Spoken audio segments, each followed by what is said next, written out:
안녕하십니까. 신들과 함께 네 번째 시간입니다.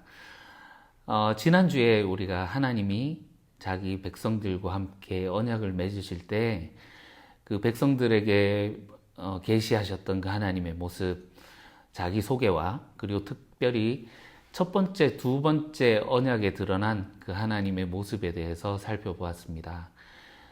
이집트에서 건져낸 하나님이다 했을 때 백성들이 이집트의 만전신, 그 여러 수많은 신들을 담고 있는 그 만전신에서 섬기던 그 신들의 모습과 하나님을 비교해서 생각을 했을 것이고, 나 외에 다른 신을 섬기지 말라 했을 때 그 이집트의 모든 신들을 심판하고 그들을 구출하신 그 하나님께서 모든 그런 이방의 신들보다 우월하신 분이시구나 하는 것을 경험했을 것입니다. 그리고 형상에 매이지 않는 분으로, 다른 그 이방 신들은 형상에 갇혀서 그들의 영역 가운데에서 지역에서만 그들의 힘을 발현할 수 있었다면, 하나님은 무소부재하시고 또 전지전능하신 분이시구나 하는 그 믿음으로의 초대라는 것을 우리가 지난주에 보았습니다.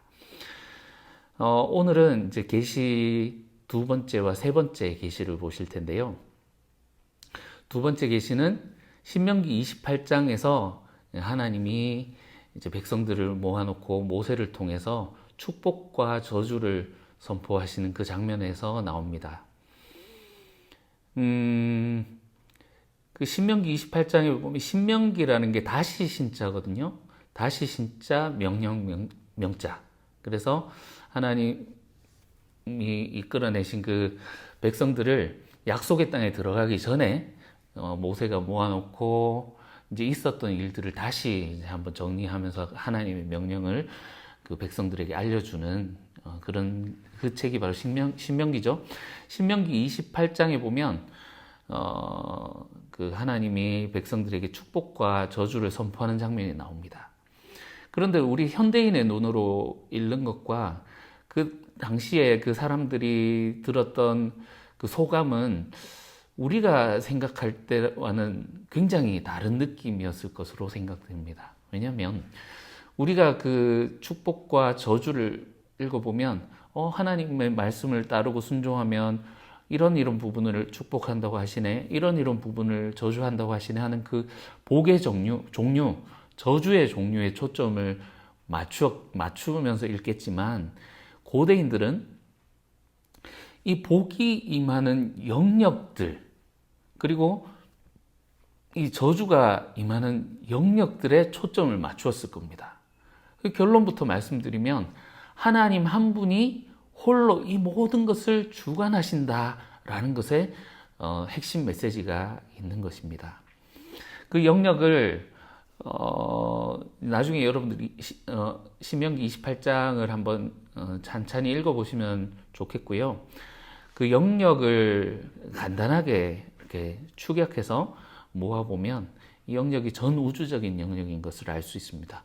우선 첫 번째로 백성들이 움직이는 모든 장소 가운데 하나님의 축복과 저주가 임합니다. 하나님의 말씀을 너희가 내 말을 잘 듣고 청종하여 따르면 성읍에 있어도 복을 받고 들에 있어도 복을 받고 나가도 복을 받고 들어와도 복을 받고, 듣지 않으면 이제 저주를 받게 되는 거죠. 장소에 제한 없이 하나님께서 모든 곳에 임하신다. 왜냐하면 그 당시 사람들은 모든 그 장소마다 다스리고 주관하는 신들이 있었다라고 생각을 했었는데 그들의 생각을 하나님이 깨고 계신 거죠.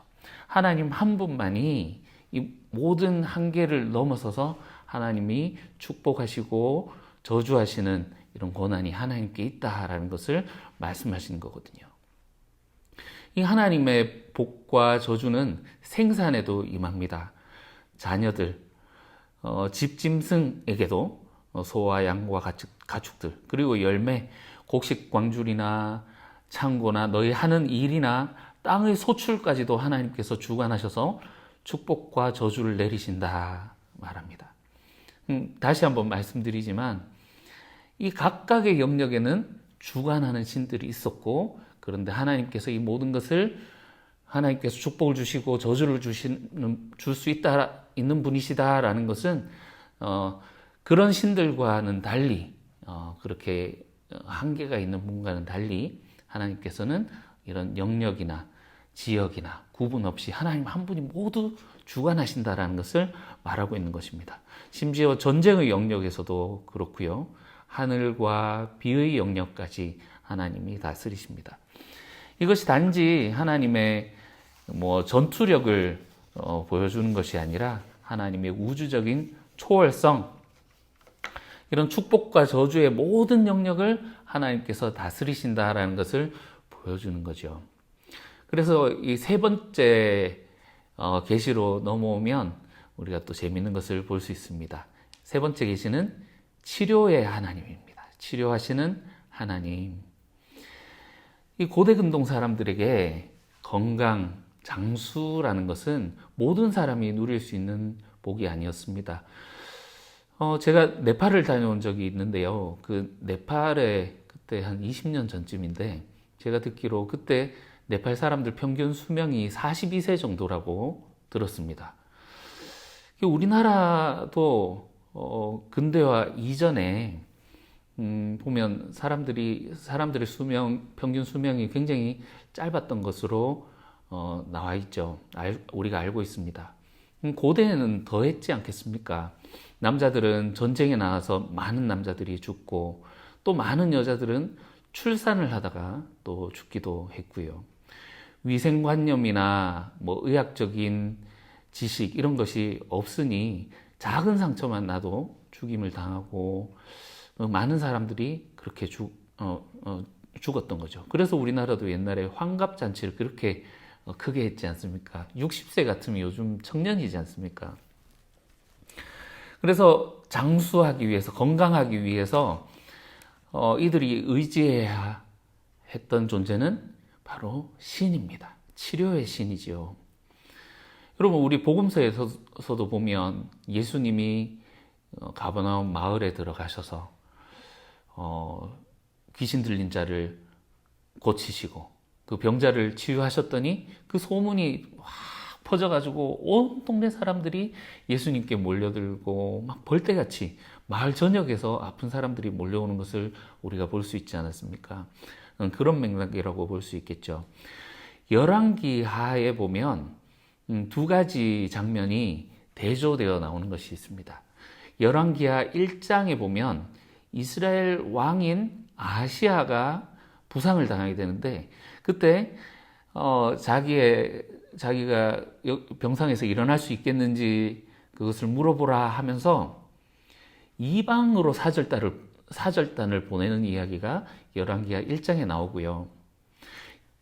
이어서 나온 열왕기하 5장에는 이방 사람 아람 장군 나만이 이스라엘로 치료를 위해서 오는 장면이 대조되어서 나옵니다. 우선 열왕기하 1장에 보면 아하시아가 옥상 난간에서 떨어졌다 이렇게 나옵니다. 오늘날 같으면 정형외과 가고 그게 생명에 위협을 줄 만큼 그렇게 심각한 부상으로 우리가 생각하지 않겠죠. 대수롭지 않게 생각하겠지만 고대에는 의료 대책이 없었던 시대라는 것을 우리가 알아야 됩니다. 그러니까 아하시아가 아파서 누워 있는데 이방신 바알세붑에게 치료의 신탁을 구합니다. 고대 군동 사람들의 생각으로는 질병을 다스리는 신이 질병을 주기 때문에 질병을 거두어 갈 수도 있다라고 생각을 했죠. 그런데 놀랍게도 그 에그론의 바알에게 물어보라 하고 사절단을 보내는데 그 신탁의 말이 그 바알세붑의 제사장으로부터 오는 것이 아니라 하나님의 사람 엘리야에게로부터 오게 됩니다. 하나님께서 엘리야에게 말씀하시죠. 그 왕이라고 하는 놈이 그 아프다고 이방인의 신에게 보낸다고 내 하나님이 여기 있는데 하면서 하나님이 일어나지도 못하고 거기서 죽는다고 얘기해라 하면서 그 말을 전하게 됩니다. 그러니까 이제 이 아하시아가 누가 얘기했다고? 엘리야를 불러와라 하는데 그 50명이 그 엘리야를 데리러 갔다가 하늘에서 불이 떨어져서 그들이 죽기도 하고, 그래서 그 다시 사람을 보내서 막 절하면서 아주 공손하게 모셔옵니다. 그러나 하나님의 이 신탁은 변하지가 않죠. 너는 여기서 죽게 된다 하고, 이것이 그 다음 바로 16절에서 이 엘리야가 와서 하나님의 말씀을 전하는데 17절에서 이 아하시아가 하나님의 말씀대로 거기서 죽음을 맞이했더라 하는 말로 끝나게 됩니다. 여기서 두 가지 중요한 가르침을 알 수가 있죠. 첫 번째로는 하나님께서는 모든 질병 그리고 치료를 관장하는 분이시다라는 것을 말하고 있고요. 두 번째로 하나님은 바알세붓보다 하나님이 더욱더 강한 분이시다라는 것을 성경에서 말하고 있는 것입니다. 이 하나님의 말씀이 선포되는 그 자리에 바알은 아무 말도 하지 못하고 잠잠하게 있지요. 그의 추종자인 그 아하시아를 도울 수 없는 것을 우리가 볼 수 있습니다. 이제 두 번째 장면, 열왕기하 5장에 보면 아람 장군 나아만이 나병에 걸린 것으로 나오게 됩니다. 이 나병이 오늘날 한센병, 이렇게 한센병으로 알려져 있는 그 나병이라고 보기보다는 이제 구약 성경에서 나병이라고 하는 것이 악성 피부 질환 이렇게 해석을 하는 게 보통 이렇게 해석을 합니다. 그러니까 오늘날 피부병 가지고 죽는 사람이 물론 이제 피부암이나 뭐 이렇게 범져서 죽는 사람들이 있긴 하지만 오늘날 피부병이 아무것도 아닌 것처럼 치부되지만 이 당시에는 정말 피부병 하나 때문에 합병증이 생길 수도 있고 그래서 많은 사람들이 죽어나갔던 그 심각한 상황이었다라는 것을 우리가 배경을 두고 읽으면 훨씬 더 우리가 이 나아만 장군의 마음을 알 수 있겠죠. 이 장군의 집에 하녀가 하나 있었습니다. 예전에 이제 출정해서 이스라엘에 있던 아이 하나를 소녀를 잡아와서 그 집에 하녀로 두고 있었는데 이 하녀가 그 주인집 마님에게 귀띔을 해줍니다. 우리 고향에 예언자 엘리사가 계시는데 그분한테 가면 나을 수 있을지도 몰라요 하고 얘기를 해줍니다. 그런데 놀라운 것이 이 나아만 장군이 하찮은 소녀 그 하인의 말을 듣고 움직이죠. 그래서 그 아람 땅에서 이스라엘 땅으로 이제 줄 선물과 모든 것들을 이제 싣고 그렇게 가는데 우리가 읽어볼 수 있는 것이 얼마나 이 나아만이 절박했는가 하는 것, 그리고 그 땅에서 그가 치유를 받지 못했다. 그 지역에 있는 치유의 신들로부터 치유를 받지 못한 상황이다라는 것을 성경은 말해주고 있는 것이죠. 엘리사가 나오지도 않고 집 밖에 나오지도 않고 가가 요단강에 몸 7번 씻어라 하고 대충 이렇게 툭 던져줍니다.